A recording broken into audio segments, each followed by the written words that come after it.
Hi, Matt Aiken over at Black Iron Gym, Krissy Mae Cagney. So we've been noticing a lot of people have been having trouble where they're traveling a lot with their double unders, and you can give cues about how to jump and in what way, but we kind of figured out a drill here today that seems to help prevent a lot of that movement if you can kind of go through it. So what you'll see is as she's doing her double unders, if she goes back to the forearm direction, how her butt's kind of leading her back, and she's having a hard time connecting because she's changing where the rope has to pass underneath her.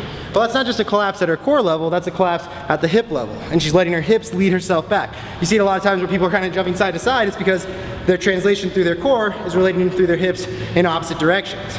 So a fun drill that we came up with today was if we come over to the wall with your athlete who's having trouble moving, you have them get right up against the wall about 4 to 6 inches away. Get in their normal stance for a jumping rope, like chest is up, you got the shoulders back, give them all those cues in the world, right? And then just have them tap their toes in order to help pick up the feet and realize that they're rebounding to the same spot as they're going to.